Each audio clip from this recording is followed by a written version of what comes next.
As early as the 8th century AD, Japanese people, Japanese thinkers already had an understanding of Japanese history, which in our perspective, North American perspective, is completely crazy because, you know, there was like chivalry in like Europe, but Bushido was seen so much more like, if you look at like a map of like the provinces of sengoku, they're basically same thing. Is that same? Yeah, same thing, yeah. ね今日は海外が日本の歴史が特別だと思う理由について話してみるよ。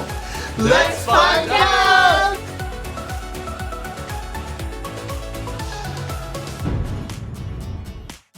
こんにちは、全人類と友達なの僕なんです。こんばんは、ハルです。アナです。そうです。アロンです。今日はアーロンの持ち込み企画となっております。あー、イエアーロンといえば、いろいろ得意なことございます。筋トレも得意。最近バンドもやっておりますし、バンドやってます。そう、何個も趣味がある男ですが、やっぱり僕らの中でアーロンといえば歴史でございます。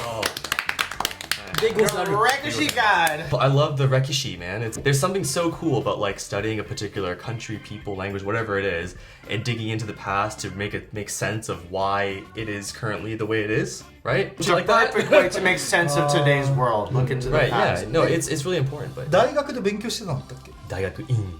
大学そんな歴史好きなアーロン先生にお伺いする今日のテーマはプリン海外が考える日本の歴史が特別だと思う理由について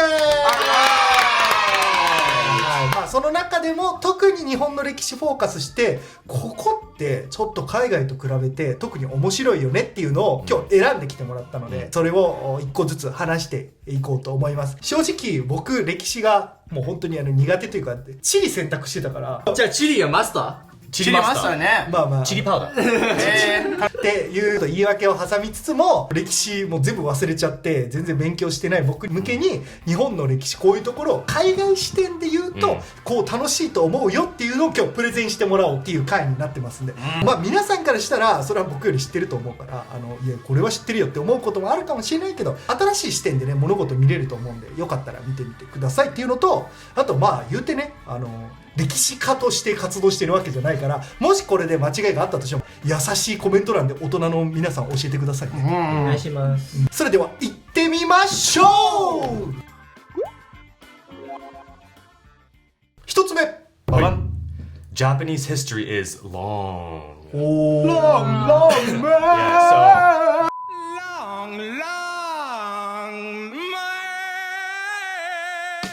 Yeah, Yeah, compared to our countries, you guys have so a lot of... this. I'm Canadian. Byron's American. Sure. And so from our perspective, we're from North America, and North America, in comparison to other countries, especially like Romania and Malaysia, and especially Japan, our countries are very, very young. A lot of the history that is written about our countries starts from European colonization, which is a problematic thing because there were native people living there beforehand. But as far as like popular history is concerned, history starts when Europeans arrived in North America, which is only like 400 years ago. Yeah. そうかそうよね。でも That's how far that we were taught. Right. Anything further beyond that, they taught us about dinosaurs, which has nothing Yeah. to do with any US history. I mean, this is a big political issue right now, but as far as public education goes, there's like a bit of a discussion about native people, and then European colonization starts, and then it goes from there. Because we have that perspective of how we understand history, Japan is on a whole different league of old. You know, so history in Japan basically starts from like the writing of the Nihon Shoki. So the Nihon Shoki was written in the 8th century AD, which is like the first historical document that describes the history of Japan. Right? And so this is really interesting for a few reasons. So one, you can see the Nihon Shoki as like a historical document, just like an artifact or something like that. It's obviously very, very old. But I think what's more interesting is that the Nihon Shoki is a piece of history, written history. Right, yeah. Okay? So here's a chart for you guys to think about. So there is something called the past. Okay? The past is the things that have happened, right? But it's a collection of dates and things that occurred that have not yet been condensed into a coherent narrative. So just think of the past like a nebulous thing that has happened yesterday. It's an isekai, okay. Yeah. And then the next level after the past is something called history. And history is what the Nihon Shoki is. It's the condensation, the the distillation of dates and information into a coherent narrative. What? No way. And then over top of that is something called historiography, which is a meta-analysis. So it's a history of the history that was written about the past. And so when we look at the Nihon Shoki, we can look at it from a historical perspective and see it as a historical document for sure. But we can also look at historiographically and think, so what did Japanese people think about Japanese history at that time? During that time. During Oh, that okay. time, right? And so why this is important is because as early as the 8th century AD, Japanese people, Japanese thinkers already had an understanding of Japanese history. They were already conscious of their own historical existence, right? Which in our perspective, North American perspective, is completely crazy. This is a really unique situation, right? Because Japan is a really old country, and as early as the 8th century AD, were they starting to jot down their own history, which in our situation, that certainly did not exist. No. 日本書紀は日本最古の歴史書って言われてるんだよね、で、それを作るのに使われた時間が39年だって。めっちゃね。 Right, so So this, someone's just been updating it ever Yeah. since that day. this is like a chronicle of Japan, basically, right? Holy Of like the crap. historical existence of Japan. Boy. Well, why I think this is really interesting from like a national perspective is that as early as the 8th century, that Japanese people had a understanding or a concept of a Japanese people. It wasn't just a collection of random tribes. You know, thinkers at the time thought, no, we are a distinct people that is different from Korea, from China, from everywhere else. We are a distinct people with its own language, with its own traditions and everything like that, right? And in our perspective, I guess in Paula's case too, to a degree, like we come from British colonialism and we are basically given an identity from colonization, right? But in Japan's case, there's all these different tribes and clans that somehow managed to find their way into one coherent group of people outlined by the Nihon Shoki. So I think that's really cool. I wouldn't even think to do this like in America. Like I feel like it's too big of a melting pot for anybody to even try to have pride over being an American. Yeah. Other than owning a gun or eating burgers. What is your impression of your own country's history, education? Like, what were you taught in schools? So, like I said, me and Byron, we were taught that American Canadian history basically starts with European colonization and has been going on for 400 years or so. But in your experience, do you feel that your countries have a particularly long history, short history? What were you taught in school? What is your impression of history education? Well, in Malaysia, as you say, our history is not that long. But we do have a small part of lessons teaching us about the history before the British colonizations. But most of the time, we are not really very interested into that part of history because it doesn't relate to us very much. In like current days and stuff like that, so you just wouldn't find it like interesting. Oh, okay, yeah, fine, guys. Which is interesting, right? Because even though this Nihon Shoki thing, or things that happened in Japanese history thousands of years ago, it's still in the Japanese consciousness. People know about this thing, right? Even though it's so old, people still can relate to it, I suppose, right? Because it's talking about a singular Japanese people and the creation of the country. So yeah. Here's Fuji's SD card. Yeah. Nihon Shoki.pdf. Okay. 全部覚えてます日本ってさ、海を隔てて他の国と面してるから、ヨーロッパの国とかだったら隣の国との関わりとか文化とか影響が結構大きいと思うのよね。Yes. そもそも昔あった国がなくなったりとか、なんかそういうっていう話もあると思うんだけど、ね、日本がこう日本としてずっとあり続けているのって結構レアなのかなって今話を聞きながら、Like most countries in Europe, like if you see like a historical maps, they like changed a lot during history. Broken up, put together, mashed together. Taken a piece, then put it back, and I mean, we'll see a bit of that in Japan too, but yeah, Japanese history is very long. Yes. Nice. Very long history. 2. Cool characters. Okay. What do you mean by this? Cool historical figures. 僕のこと Historical figures. Historical figure. Are you historical? これからAll right. 500年後. So I guess what I want to talk about in this section is just like Bushido. And like samurai and like like shogun and like ninja and stuff like that. So especially from like a Western perspective, like these things we don't have the equivalent. No, right? Because we didn't have an aristocracy, so then we didn't have to protect anybody if they wanted to overthrow the king. I mean, we have the Secret Service, but you know. Yeah, we have that in protecting people today, but we don't have like, you know how Spartans have this mighty like Spartan, or like, you know, the Maori tribe has like warriors there. You guys have ninja and samurai. We have guns. Yeah, everyone has a gun. Yeah, this is the warrior. The gun itself, not us. Holding the gun. I think this is, you know, pretty unique to Japan because very rarely do countries have like such a deep and important warrior culture so deeply embedded into its like into society that you have things as distinct as like samurai, ninja, and so on, right? I mean, in Europe you have knights, which is like a different social class altogether, but that came a bit later, and I feel like it doesn't have the same cool factor as samurai, right? Because, you know, there was like chivalry in like Europe, but Bushido is seen so much more like the way of the blade. Yeah. In North America, especially the United States, you know, their philosophy is based on like liberty and individualism, right?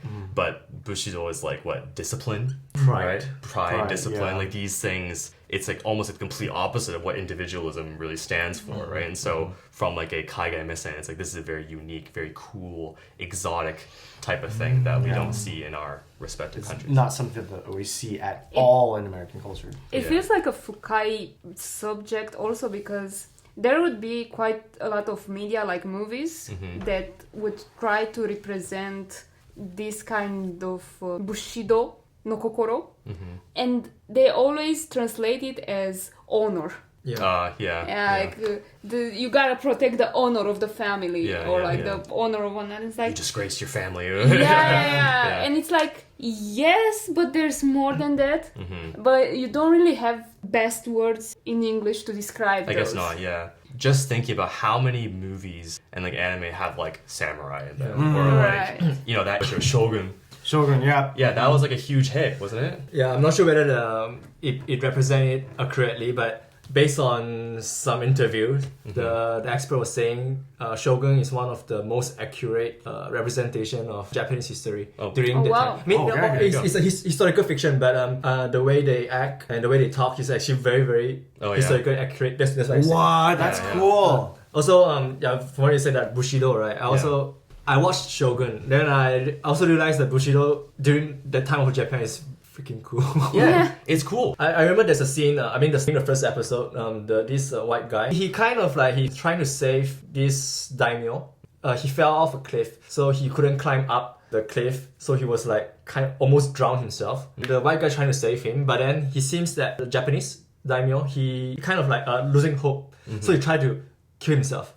So the guy was very shocked, but after he saved him, he asked him, why did you do that? Then he said, I would rather choose my own fate. That's cool, man. Yeah, it's like things like this, like you know, like ritual suicide. Like that's like in our, you know, our. We can't understand. We can't understand. 今の時代にその切腹の気持ちが分かるかって言われたらそれはもう多分みんな分かんないけど、でもちょっと理解できるっていうのはやっぱり日本人としてこういう気持ちなのかなみたいなのは。なんかベースとしてやっぱ感じるところはあるかもしれない。でも全く分かんないでしょ多分。Well, yeah, it's like why would you do that to yourself? So I remember I would say he's the main character. The white guy is the main character. He was saying like, in my country, everyone is fighting to survive. Why did you choose to kill yourself so lightly? And saying something like that. And then in the end of the movie, I kind of like understand why did you act like that during that time. He said, yeah, it's like so even though it's like a really like foreign concept to him at the time, like he did eventually learn that the merit. I suppose. Good movie, by the way. Yeah. What if in Japan the symbol, let's say, is like samurai bushido? What's like the equivalent symbol in your respective countries? As we were talking about earlier, like the U.S. is basically a cowboy.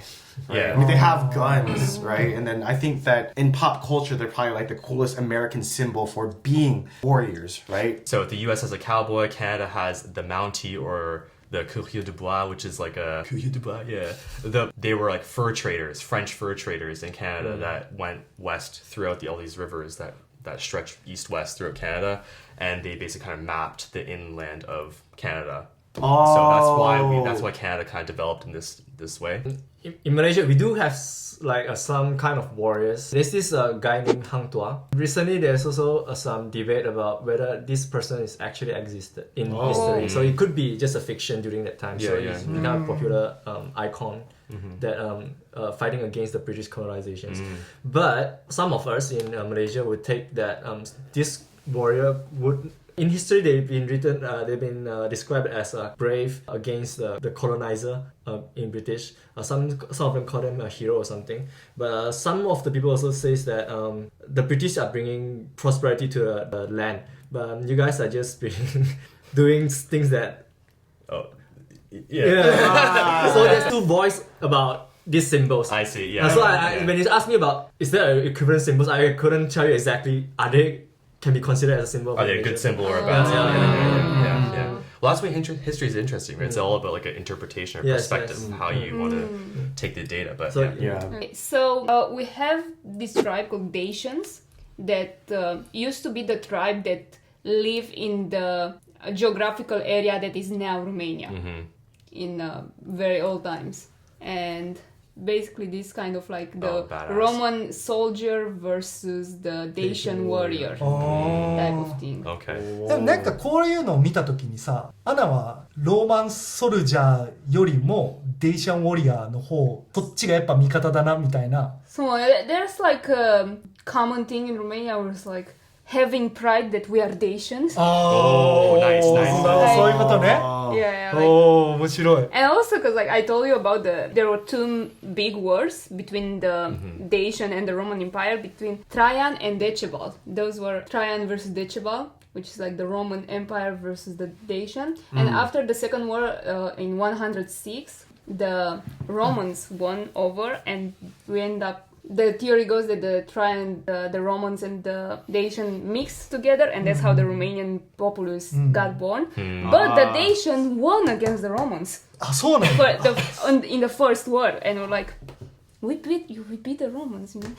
Hell yeah. We have a historical monument called the statue of Decebal that you can go and see in Romania that looks like this. Oh. Isn't this the Naruto and Sasuke fighting place? It's like the Dacian warrior, Decebal, carved in stone. こうやってさ、友達で集まったらさ、その日本を今ベースにして、その日本人の武士道的なのをみんなの心の中聞いてみてこう比べたらさ、楽しいね。Topic 2, Bushido and cool characters. Number 3, 戦国時代. なん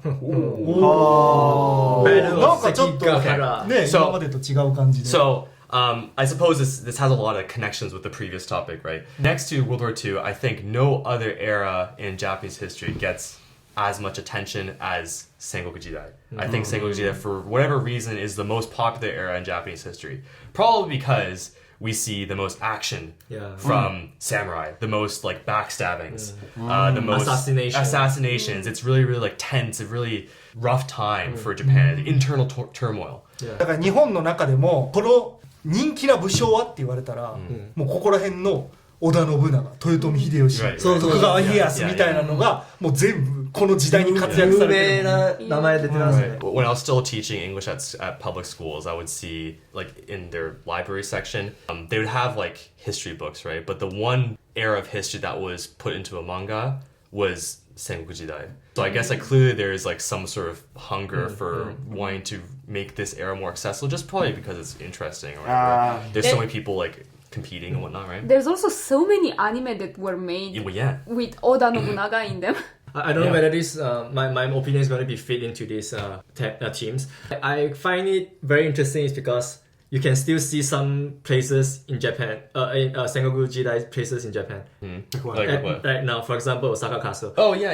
Oh, that's right. Yeah, you're right. It's the Toyotomi no shiro datta. Yeah. And like, what was the one near like Tennoji? There's like Battle of Osaka. Like there was around some there. Of them, yeah. Then there's also some of the famous people's tomb around Osaka. You can visit. Right. You just feel very close to the history.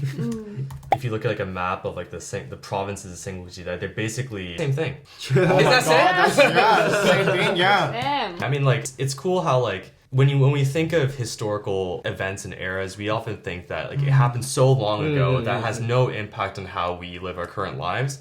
But clearly, it's you know, how accurate this map is, I don't know. But my point is that I think the lines upon which like the daimyo and these provinces were drawn, we can still see them today. And the battles and the castles and stuff that we still see in Japan are probably remnants. Are you know, some of them are definitely remnants of this era. And now they're big tourist attractions. Right.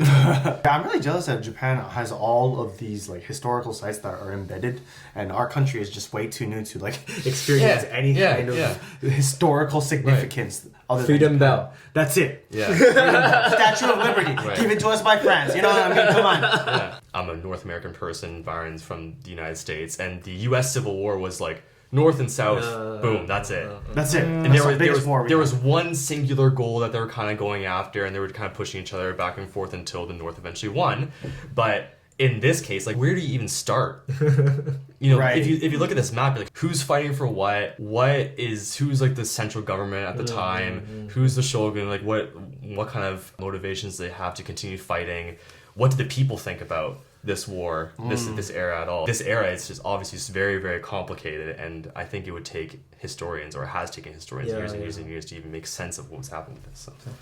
さっき言った織田信長、豊臣秀吉と徳川家康って3人のね、多分一番有名な武将って言われてる3人の方がいるんだけど、その人たちのキャラクターすら僕らなんとか想像できるのよ。ですよね。で、有名なその3人の性格を表した詩があって、ホトトギスっていう鳥がいるんだけど、泣いてほしい。泣く声が綺麗だから。織田信長、泣かぬなら殺してしまえホトトギス。だからもう短期だから、もうあんなんもうやったらばいいやろっていう。豊臣秀吉、泣かぬなら泣かせてみせよホトトギス。で、徳川家康は泣かぬなら泣くまで待とうホトトギス。I know where he's from. なんかこういう感じで、なんとなくこういう性格なのかなっていうのは、この現代500年くらい経った今でも、想像できるってものすごいなと思う。Right. That's Yeah, cool. That's really cool. Oh my gosh. 戦国時代でした。よし。最後。ほい。ドドン。ドドン。鎖国。おー、鎖国か、そうね。和の国 One of them. Yeah. まだワンピースの話だ。逃げろ Before Japan was opened up, forced to open by good old Matthew Perry, not of Friends, but of the Commodore of the naval ship. So Matthew Perry basically forced Japan open in the 1860s. And after that, Japan slowly became industrialized, militarized, and then eventually became a global power, right? But in the hundreds of years before that, Japan basically cut off all access with the outside world and really developed and cultivated its own culture, thanks to Sakoku. そう、それこそ戦国時代からじゃない 15th, 16th century, Sakoku started.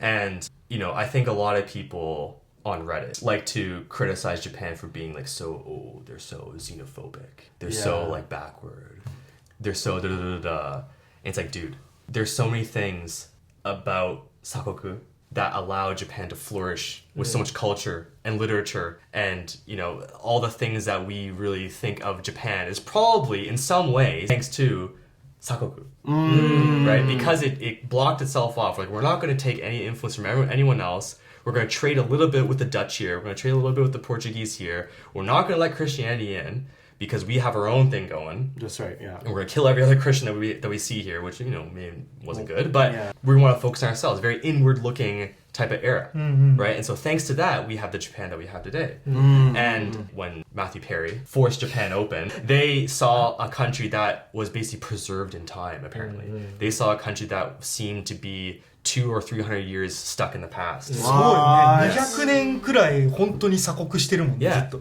そう考えたらすごいよね。Right, and so like, while the rest of the world, especially the West, like the United States, Britain, these places, they were industrialized. They had these horrible smokestacks of factories and stuff like that.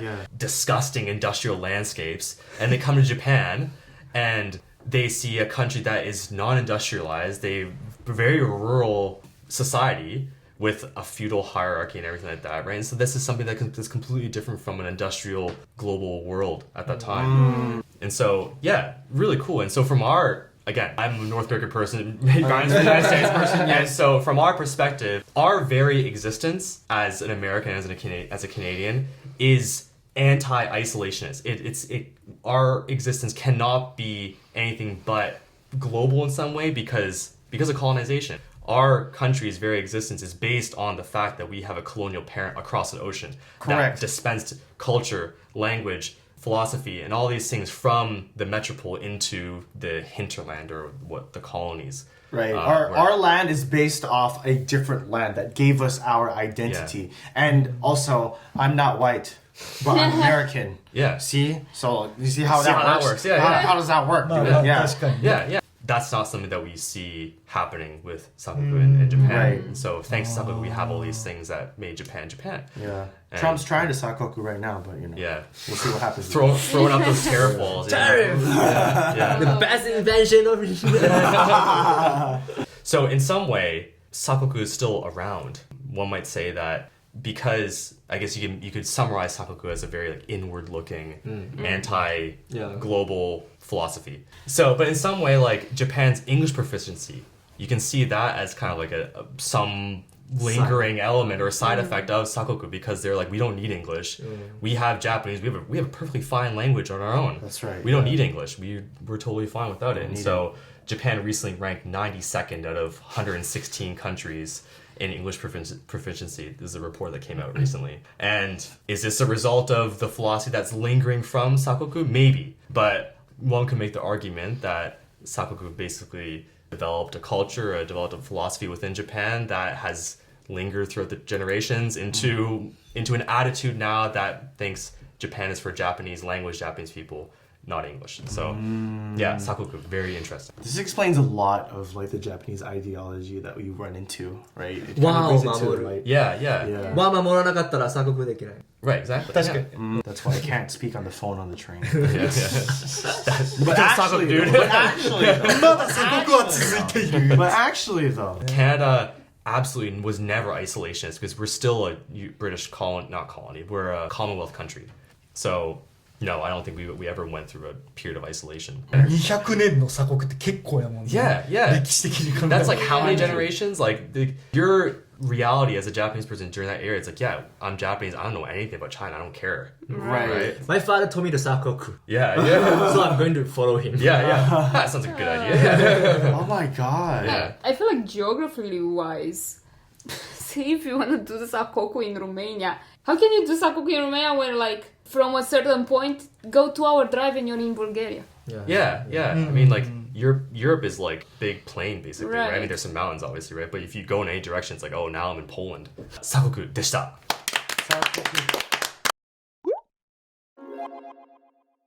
はい、ということで今日は日本の歴史が特別だと思う理由について話してみました。アーロン先生ありがとうございました。ありがとうございますこちらこそありがとうございました。勉強になりましたいや面白いねやっぱ自分のこの歴史不勉強なのもあるけどもう一回向き合ってみるとねなんかいろいろ気づけるものがあるし One last thing I want to say about history is like, I think a lot of people think history is about hard and fast facts. This happened and therefore this happened, right? But a lot of history has to do with interpretations, right? What do you think caused this thing to happen? Or what do you think the effects of this event, right? So a lot of things that we say here, it is an interpretation.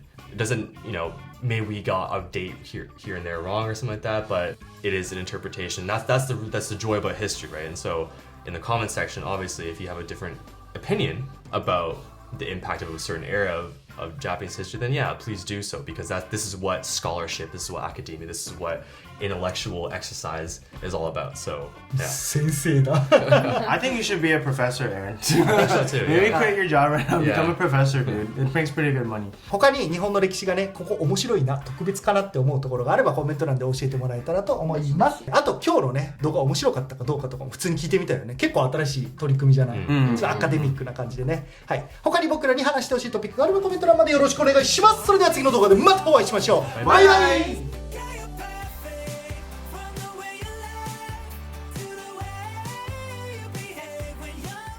チャンネルどう6? お願いします。